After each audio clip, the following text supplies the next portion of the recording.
चौरा गांव के खेतों में इन दिनों खुदाई का काम चल रहा था।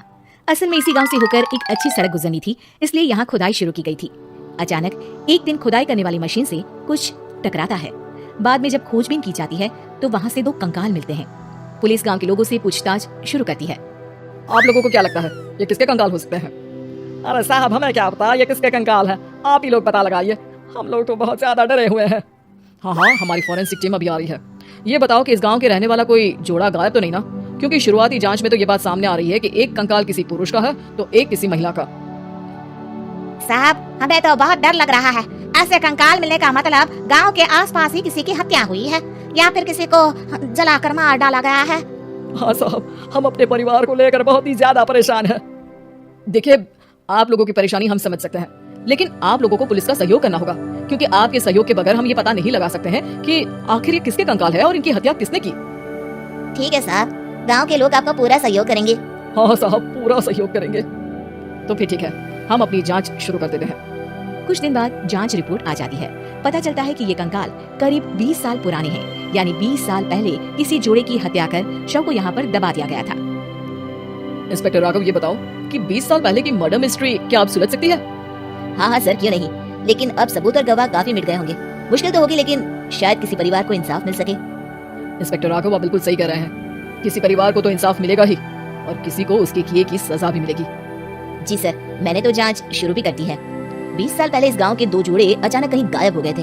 मैंने दोनों ही परिवारों के बाकी के सदस्यों से बातचीत शुरू की तो उन्होंने बताया कि उनके बच्चे शहर गए थे, लेकिन आज तक वापस नहीं लौटे हैं। लेकिन ये दोनों शव किस परिवार के सदस्यों के हैं, ये कैसे पता चल सकेगा? सर, मैंने डीएनए टेस्ट करवा लिया है, आज शाम तक इसकी रिपोर्ट भी आ जाएगी। अच्छा, ठीक है। उसी शाम को सर, डीएनए रिपोर्ट के मुताबिक ये दोनों ही लाशें चौरा गांव के रहने वाले प्रधान सुल्तान सिंह के बेटे और बहू की है। लेकिन इनकी हत्याएं किसने की है, ये कैसे पता लगेगा? इसी का तो पता लगाने की कोशिश में जुटा हूँ सर। आज सुल्तान सिंह से मिलने भी जा रहा हूँ। मेरा बेटा और बहू तो मेरे लिए सिर्फ यादों में ही रह गए थे, हमें उनकी लाशें तक नहीं मिल सकी थी। आज 20 साल बाद उनके कंकाल मिले हैं, मैं अब किसके लिए जीऊं? लेकिन सर, क्या आपकी किसी से कोई दुश्मनी थी? अपने बेटे बहू की हत्या के लिए आप किसे जिम्मेदार मान रहे हैं? अब मैं किसका नाम बोलूं? मेरी तो किसी से दुश्मनी नहीं थी, बस मेरे बेटे बहू को कोई वापस ला पाता। इसके बाद सुल्तान सिंह फूट फूट कर रोना शुरू कर देते हैं। सर, अब आप इनका अंतिम संस्कार करवा सकते हैं। कम से कम इनका शरीर ना सही, इनका कंकाल तो आपको मिला है। लेकिन हाँ, अगर आपको कुछ भी याद आए तो जरूर बताइएगा।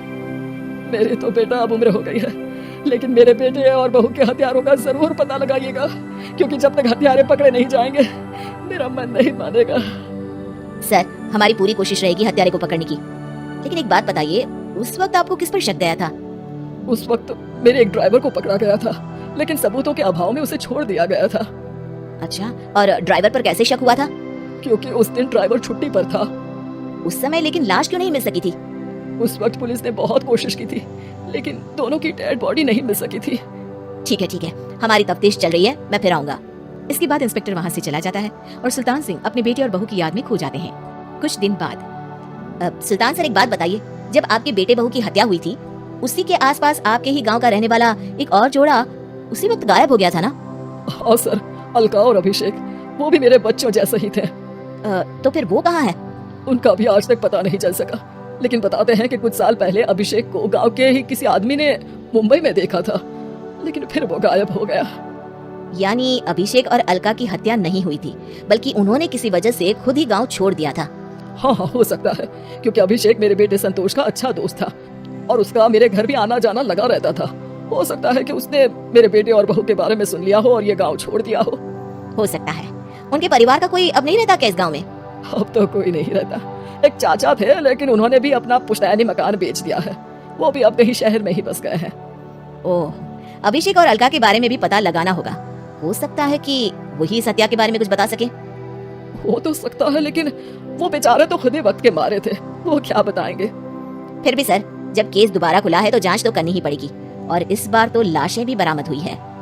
कुछ दिन तक लगातार तफ्तीश चलती रही। एक दिन थाने से सुल्तान सिंह को फोन आता है। हाँ, कौन बोल रहा है? सर, मैं कांस्टेबल तुलाराम बोल रहा हूँ थाने से। आपको थाने आना पड़ेगा। थाने? लेकिन क्यों? सर, किसी की पहचान करवानी है।